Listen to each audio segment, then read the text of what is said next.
ఒకసారి ఈ కాన్స్టిట్యూషన్ చదివితే పొలిటికల్ రాజ్యాంగం లాగా ఒకరికి ఓటు లేకపోవటం, ఒకరిని గెలిపించుకోవటం, ఒకరిని ఓడించడం ఉండదు దీనిలో. Preferential voting. నేను ఎవరిని హేట్ చేయను, వీరిలో నేను వీరిని మాత్రం ప్రిఫర్ చేస్తున్నాను రాస్తాము. ఎంత దేవుని యొక్క వాక్యానుసారంగా సిద్ధపరిచి చేయబడినటువంటి రాజ్యాంగం ఇది.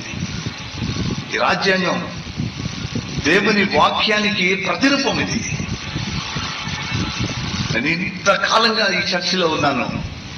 రాజ్యాంగబద్ధంగా ఇక్కడి నుంచి నా సంఘం ఉండాలి అని ప్రతి ఒక్కరూ ప్రార్థన చేద్దాం. నాయకులు ఇంకా ముందుకు రావాలని కోరుకుంటాం. రాజ్యాంగబద్ధంగా పరిపాలన లేదు. అటువంటి కారణం చేతనే ఈరోజు లీగల్ గా ఒక సుప్రీంకోర్టు జడ్జి గారిని తీసుకురావాల్సి వచ్చింది. చర్చ్ ఆఫీసులు చూస్తూ ఉంటే 1967కు సంబంధించిన ఒక డాక్యుమెంట్ మీ ముందుకు తీసుకుని వచ్చాను. 1967 డాక్యుమెంట్. ఇంకా చాలా డాక్యుమెంట్స్ ఉన్నాయి.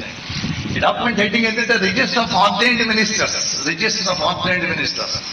ఏఎల్సి కాన్స్టిట్యూషన్ లో దీనిని క్లడ్జ్ రోల్ అంటారు. క్లడ్జ్ రోల్.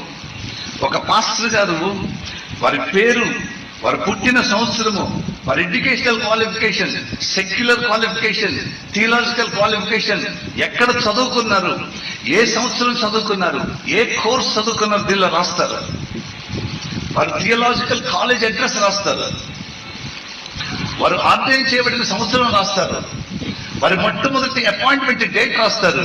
వారు ట్రాన్స్ఫర్ అయితే వెంటనే దీనిలో ఎంట్రీ రాస్తారు. 5 సంవత్సరాలు దాటి దీనిలో ఉంటే వారందరినీ ట్రాన్స్ఫర్ చేస్తారు.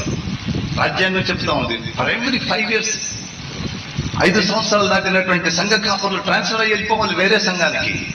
15 సంవత్సరాలు దాటినటువంటి సంఘ కాపరులు సెనెట్ దాటి వెళ్ళిపోవాలి. ఎవరన్నా దాటకుండా నేను 6వ సంవత్సరం పనిచేస్తున్నానంటే కాపరు ఒక విషయం గుర్తుపెట్టుకోవాలి, రాజ్యాంగ విరుద్ధంగా నేను దేవుని సన్నిధిలో నిలబడ్డాను అనే కాన్షియస్ తో ఉండాలి. ఈరోజు వీఆర్ ఎక్స్పెక్టింగ్ కొంతమంది పాస్టర్లన్నా నాది 5 సంవత్సరాలు దాటింది, నన్ను ట్రాన్స్ఫర్ చేయండి అని అప్లికేషన్ ఏమైనా వస్తుందేమో నేను ఎదురు చూస్తున్నాం. 15 సంవత్సరాలు సీనియర్ అయిపోయింది నా పీరియడ్, నాకు ట్రాన్స్ఫర్ చేయండి అని ఎవరైనా వస్తారేమో నేను చూస్తా ఉన్నాము. రాజ్యాంగ ప్రకారం, దేవుని వాక్య ప్రకారం సంఘ పరిపాలన ఉండాలని కోరుకుంటా ఉన్నాం.